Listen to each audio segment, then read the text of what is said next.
대림절 두 번째 주일, 이 땅에 기쁜 소식으로 오신 예수 그리스도의 은혜가 저와 여러분들의 심령 가운데 충만하게 임하기를 축원합니다. 우리의 몸의 기관 중에서 어디가 가장 중요할까요? 몸의 모든 기관들은 다 중요합니다. 사람마다 대답이 각각 다르긴 하겠지만 눈이 우리들의 몸에서는 상당히 중요한 부분 중에 하나입니다. 왜냐하면 눈은 모든 사물에 대한 판단 능력을 담당하기 때문입니다. 눈은 방향이나 거리 감각 등을 우리에게 알려주고 판단함으로써 몸이 움직이는 것을 조정해 주기 때문입니다. 그러니까 앞을 보지 못한다든가 눈에 장애가 있다는 것은 얼마나 크고 어려운 일인가 하는 것을 우리는 생각해 볼 수가 있을 것입니다. 예수님께서도 눈은 몸의 등불이니 그러므로 내 눈이 성하면 온 눈이 밝을 것이요 눈이 나쁘면 온 몸이 어두울 것이라고 말씀을 하셨습니다. 눈이 온 몸의 등불이라고 예수님께서 말씀을 하셨습니다. 눈은 자동차로 말하면 헤드라이트와 비슷한 것일 것입니다. 아무리 좋은 자동차라도 헤드라이트가 없는 상태에서 밤에 길을 간다는 것은 위험합니다. 앞으로 나가면 나갈수록 사고가 일어날 확률이 더 높아지게 되지요. 그러니까 꼼짝할 수가 없는 것입니다. 그런데 이 말씀 속에서 주님이 강조하신 말씀이 눈이 중요하긴 하지만 이 눈도 중요한 것만큼 영적인 눈도 중요함을 말씀을 하고 계시는 것입니다. 육신의 눈인 육안도 중요하지만 육안도 건강해야 되지만 우리의 영적인 안목, 영적인 시력도 좋아야 되고 영적인 시력의 건강도 좋아야 된다는 의미로 예수님께서 말씀을 하신 것입니다. 그렇기 때문에 우리가 영안이 중요한데 왜 영안이 중요한가? 대개 두 가지 이유 때문입니다. 먼저 육안은 다른 감각기관과 대처할 수가 없게 됩니다. 먼저 영적인 눈이 있어야지 앞을 볼 수가 있지요. 육적인 눈이 있어야 앞을 볼 수가 있고 영적인 눈이 있어야 미래를 볼 수가 있습니다. 그러니까 육적인 소경은 앞을 못 봐도 어떤 대처할 수 있는 방법이 있겠지만 영적으로 눈이 어두우면 그것은 아주 심각한 상태에 머무르기 때문입니다. 고통 가운데 있다 할지라도 영안이 밝으면 사람의 미래가 밝아진다는 것을 우리는 분명히 역사 속에서도 발견을 할 수가 있습니다. 존 밀턴이라는 사람은 앞을 못 보는 시각장애였습니다. 그러나 그는 40세에 실낙원이라는 유명한 시를 쓰게 되지요. 이어서 복낙원이라는 시도 쓰게 됩니다. 앞을 못 보는 상태에서 그는 불후의 명작을 남기게 됩니다. 또 환희 제이 크로스비라는 여사는 이분은 앞을 못 보는 시각장애인이었지만 2000여 편에 달하는 찬송시를 작사할 정도로 하나님 앞에 주옥 같은 시를 남기게 되었고 우리 찬송가에도 30곡이 안 되는 정도의 곡이 실려 있을 정도로 그녀의 찬송시는 많은 사람들에게 감동과 하나님의 영광을 들어 나타나고 있습니다. 멀리 외국 사람이 아니더라도 우리나라에도 그런 분이 있지요. 돌아가셨지만 강영호 박사님이 그런 분이셨습니다. 그분은 양평에서 44년도에 출생을 해서 13살에 공을 맞고 축구공을 맞고 두 눈이 실명이 되게 됩니다. 앞을 태어나면서부터 못 보는 것과 보다가 갑자기 앞을 못 보는 것과의 차이는 너무나 컸을 것입니다. 그럼에도 불구하고 13살에 실명이 되고 나서 그는 하나님을 믿게 되고 하나님만을 바라보는 삶을 살게 됩니다. 그가 이제 미국에 유학을 가려고 했을 때 그 당시 때 문교부였죠. 문교부에서는 장애자는 유학을 할 수가 없다라는 규정을 갖고 있었지만 이 강영우 박사가 유학을 감으로 말미암아 장애자도 이제 유학을 갈 수 있다라는 법조항이 바뀔 정도로 이분은 믿음 가운데서 살았던 사람이었습니다. 일리노이주 대학교의 교수를 역임하셨고 또 미국 행정부의 또 백악관의 정치 차관보를 역임하시기도 하셨던 분인데 우리나라 이민 역사상 미국에서 최고 공직에 올랐던 분이 이 강영우 박사였습니다. 앞을 못 보는 분이었고 그는 평생 앞을 바라보지 못하고 살았던 사람이었습니다.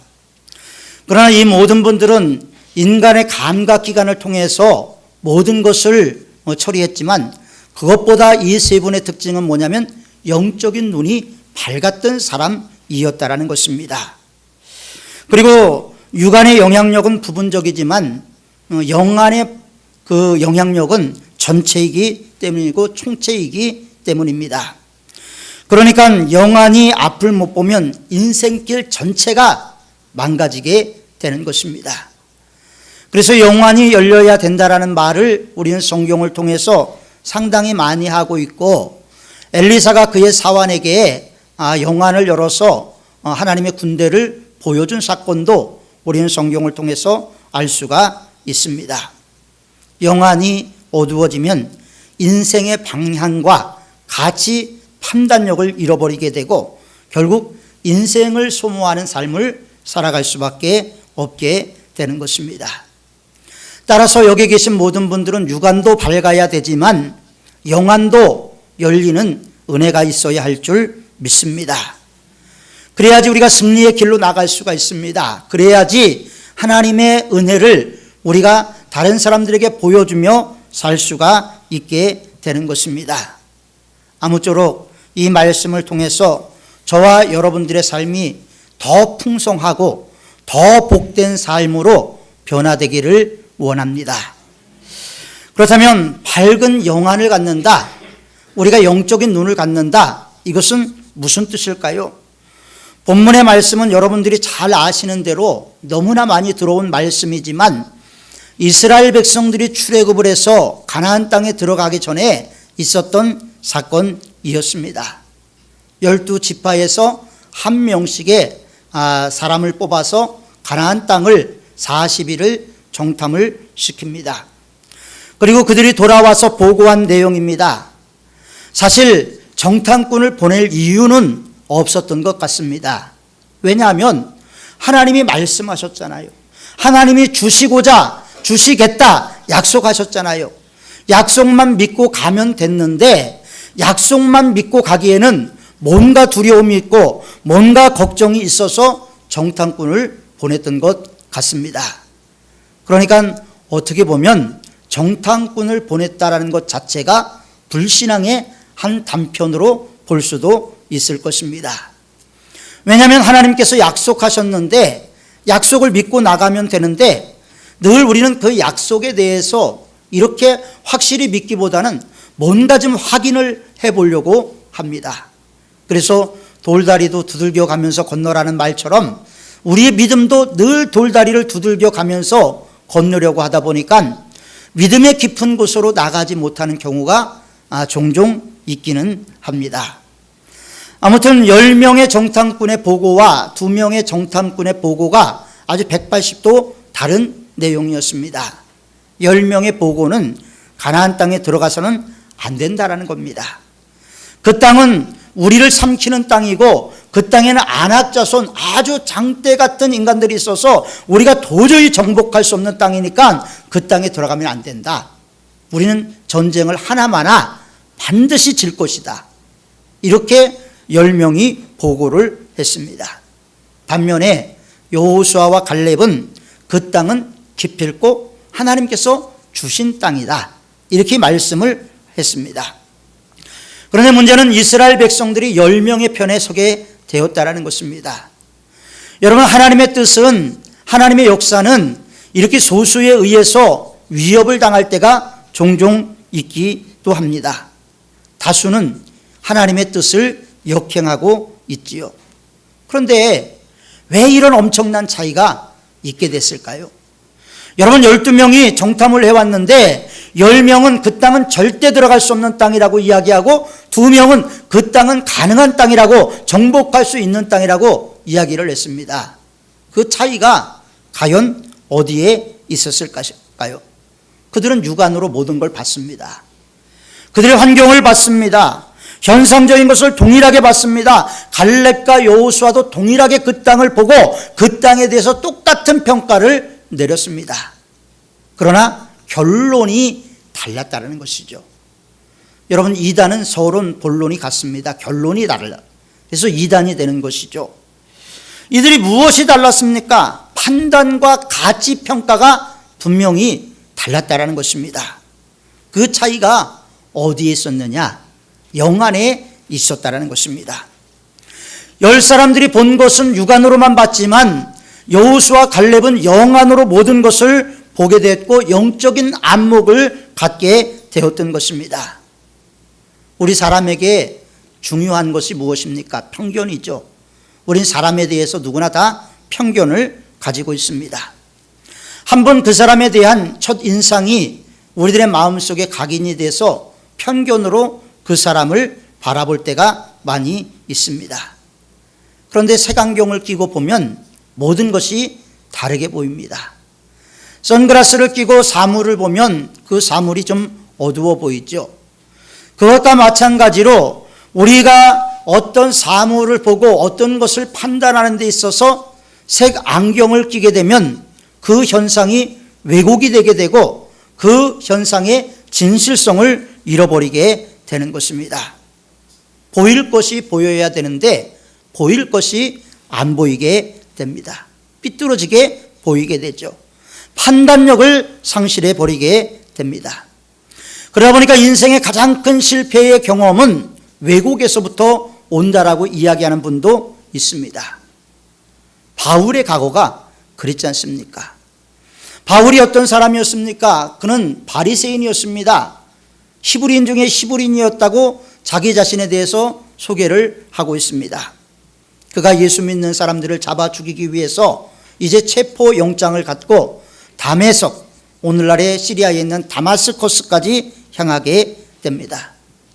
그 도중에 그는 예수 그리스도를 만나게 됩니다. 그리고 예수 그리스도를 만나는 순간 그의 눈이 멀게 되지요.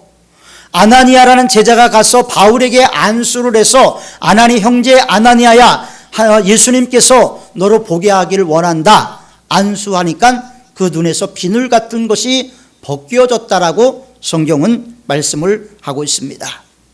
지금까지 사울의 눈에는 이 색안경이 끼어져 있었던 거예요. 눈에 비늘 같은 것이 있었던 것입니다. 죄악의 비늘이 있었고 욕망의 비늘이 있었고 영적인 것을 보지 못하게 하는 비늘이 있었던 것입니다. 그런데 그 비늘이 벗겨졌어요. 그 비늘이 무엇이었는지 정확하게 알 수는 없지만 이제 바울은 이 눈의 비늘이 벗겨진 순간부터 이전의 바울과 이후의 바울로 나눠지는 아주 놀라운 분기점에 이르게 된다는 것을 우리는 이미 알고 있습니다. 본문에 등장하는 10명의 정탐꾼과 백성들 모두가 다 죄로 영적인 눈이 가리워져 있었습니다. 아니 갖가지 욕심으로 봐야 될 것을 못 보고 있었던 것입니다. 그러니까 올바른 판단을 할 수가 없었고 결국 그들은 가운데는 가나안 땅에 들어간 사람이 한 사람도 존재하지 않게 됩니다. 불평했던 모든 사람들, 불평했던 사람들을 따라갔던 사람들 모두가 광야에서 다 시체가 되어버리고 맙니다. 오직 여호수아와 갈렙만이 가나안 땅에 들어가게 되지요. 이것은 무엇을 우리에게 시사하느냐? 하나님의 말씀을 붙잡고 나가지 않는다면 하나님의 말씀을 믿고 출애굽해 왔다 할지라도 약속의 땅인 가나안에 들어갈 수 없다라는 것을 우리에게 보여주고 있는 것입니다.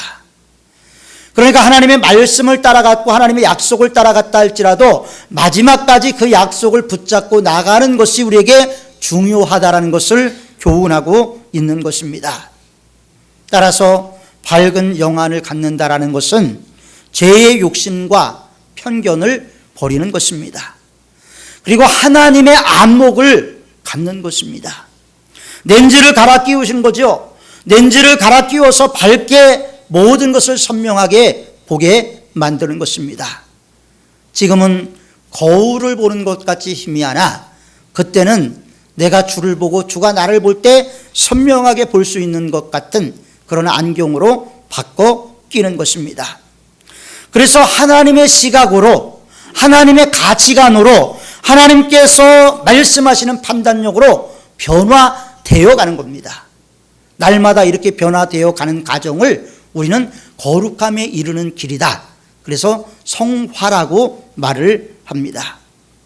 그러므로 우리는 이 시간 예수님의 보혈로, 예수님의 거룩한 피로 우리의 모든 죄악과 욕심이 씻김을 받고 성령으로 새로운 렌즈를 끼는 그런 성도들이 되어야 하는 것입니다.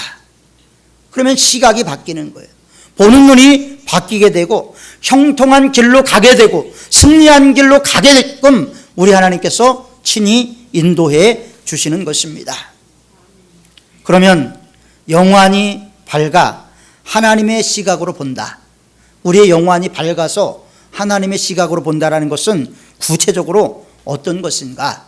우리 본문을 통해서 살펴보려고 합니다. 첫 번째로 범사를 하나님의 말씀의 기준으로 판단하는 거예요. 범사라는 것은 무엇입니까? 모든 일을 하나님의 말씀의 기준으로 판단을 하는 거예요. 이것이 성경에서 원하는 말씀인가? 이 길이 하나님이 원하는 길인가? 모든 것을 알려주시고 있는 성경에 우리가 물어보는 것입니다. 정탐꾼들은 아론과 모세를 원망했습니다. 갈렙과 여호수아를 나쁘다고 평가했습니다. 왜 그렇습니까? 자기의 상식과 자기의 생각으로는 도저히 안 되는 거예요. 젖과 꿀이 흐르는 땅인 것은 사실이지만 인간의 눈으로 봤을 때 그 땅은 정복해낼 수가 없는 땅이라는 거예요. 그러니까 현상을 보고 그들은 하나님의 말씀의 판단보다 자기의 판단으로 결국 가나안 땅에 대한 문을 닫아버리고 말았습니다. 정복하기 어려운 거인들이 살고 있다는 것입니다. 이들의 말 속에서 이들의 불신앙의 모습을 우리가 볼 수가 있죠. 이건 하나님에 대한 월권 아닙니까? 하나님의 앞에서 교만이에요. 하나님께서 주신다라고 약속했습니다. 이 약속은 이미 아브라함 때까지 거슬러 올라가는 말씀이에요. 그러니까 400년 동안 하나님의 약속이 변함없이 지켜왔음에도 불구하고 그 약속의 말씀, 그 하나님의 말씀에 대해서 이스라엘 백성들은 자기의 상식과 하나님의 말씀에서 자기들의 상식을 선택하고 말았습니다. 신앙생활이라는 것은 내 상식을 따라가는 것이 아니고 하나님의 말씀을 따라가는 것입니다. 내 상식은 늘 안 된다고 이야기를 하지만 하나님 우리가 된다고 말씀하시면 그 말씀대로 가는 것이 참다운 신앙의 모습인 것입니다. 그러므로 어떤 판단을 할 때 우리가 하나님의 말씀으로 판단하는 것은 더욱더 중요합니다. 왜냐하면 그 판단을 따라갈 때 우리는 실수하지 않을 수가 있기 때문입니다. 아니 실수하고 넘어졌다 할지라도 일으켜 세워주셔서 하나님이 빨리 그 길을 가서 승리하게 만들어 주시기 때문입니다. 두 번째로 범사에 하나님의 가능성을 바라보는 거예요. 하나님의 가능성. 영안이 밝아지지 않으면요 잘못된 비교의식에 사로잡히게 됩니다. 하나님을 바라보지 않고 사람을 보면요 비교의식이 내 안에 가득하게 되고 비교의식이 있으면요 내 마음속에 분노가 생기게 돼요. 왜 나는 저 사람만큼 건강하지 못할까? 나는 왜 저 사람만큼 행복하지 못할까? 나는 왜 저 사람만큼 재물이 없을까? 나는 왜 내 인생이 이렇게 꼬일까? 사람들만 바라보면 불평하고 원망할 것만 가득합니다. 그래서 다른 사람과 비교하고 자기와 문제를 비교하고 자기와 세상을 비교하게 되죠. 그러나 하나님의 시각으로 하나님의 가능성을 바라보게 된다면 하나님과 세상을 비교하게 됩니다. 하나님과 문제를 비교하게 됩니다. 하나님과 다른 사람을 비교하게 돼요. 어느 것이 더 크게 느끼고 우리에게 위로가 되고 소망이 되는가 하는 것은 여러분들이 너무나 잘 알고 있을 것입니다. 그러니까 항상 가능한 쪽으로 하나님 우리를 이끌어 가시기를 원합니다. 용기 있고 담대한 삶을 살아가기를 원하고 계시는 것이죠. 10명의 정탐꾼이나 백성들은 무엇을 바라봤습니까? 자기들의 가능성만 바라봤어요. 우리가 싸워서 이길 것인가? 우리가 싸우면 어떻게 될 것인가? 우리가에 집중이 돼 있죠. 여호수아 갈렙은 뭐라고 말합니까? 여호와께서 주신 땅이다. 하나님께 집중이 되어 있습니다. 결국 그들의 말은 부정적인 결론으로 끝이 나고 말았습니다. 하나님의 가능성보다 자기 가치 판단만을 따라갔던 그들은 결국 실패하고 말았습니다.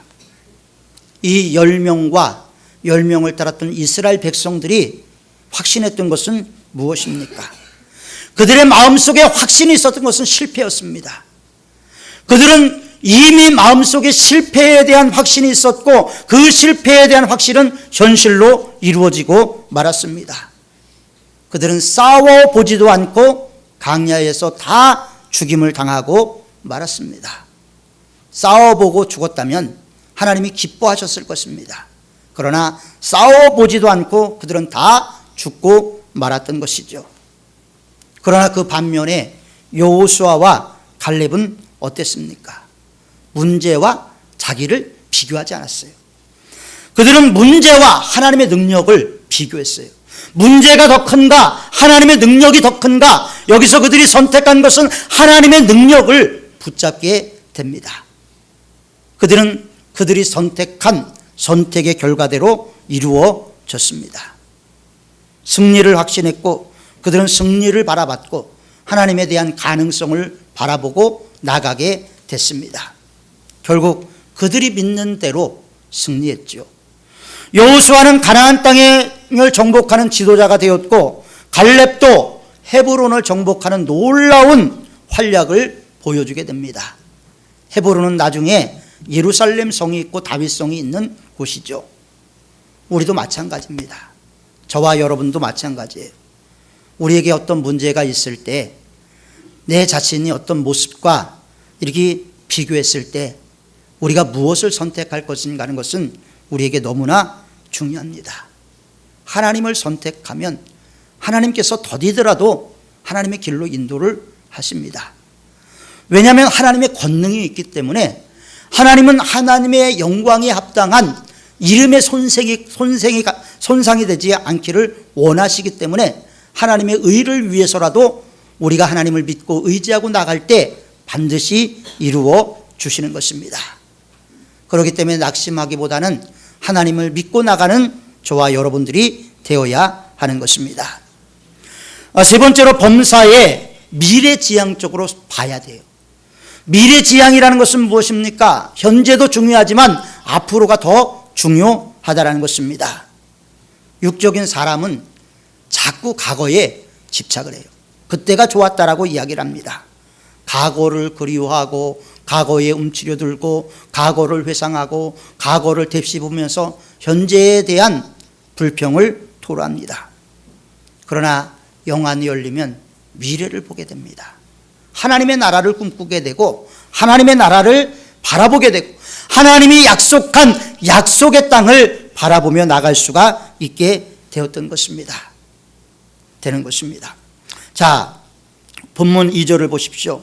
10명이 보고를 들은 백성들이 뭐라고 말합니까? 우리가 애굽에서 죽었거나 이 광야에서 죽었다면 좋았을 것을. 하나님의 약속이 어디 있습니까?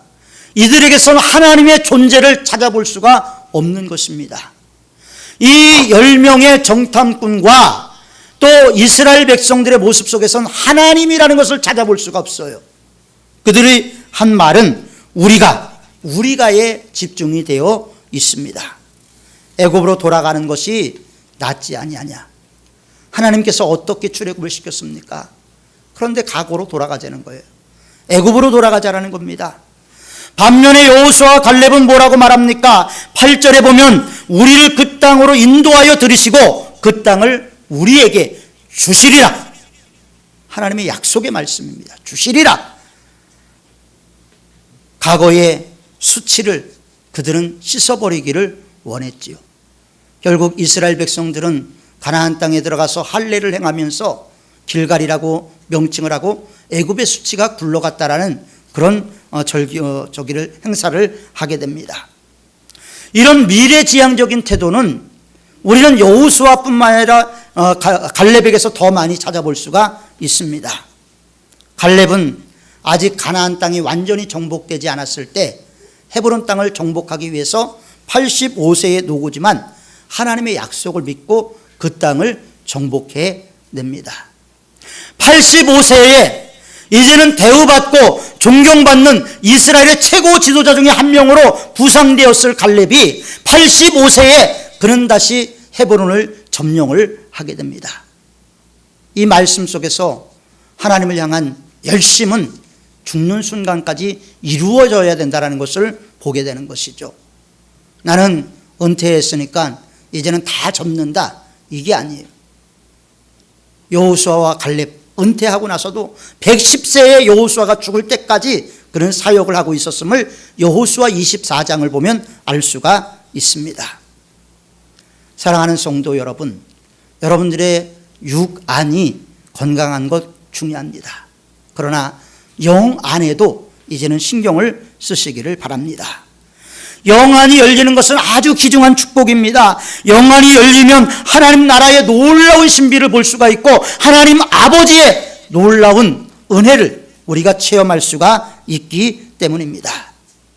그러기 위해서 틈날 때마다 하나님께 기도하면서 하나님의 은혜를 구하는 우리들이 되어야 하는 것입니다.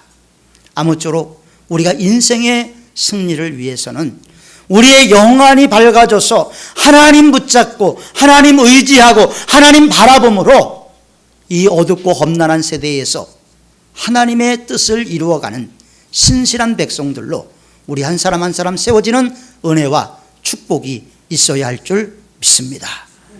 기도하겠습니다. 하나님 아버지, 여호수아와 갈렙 그리고 이스라엘의 10명의 종탐꾼, 우리가 두 부분을 비교하면서 우리가 너무나 잘 알고 있는 본문이지만 이 말씀에서 놓치고 있는 것이 무엇인가, 이 시간 저희들에게 들려주심에 감사를 드립니다.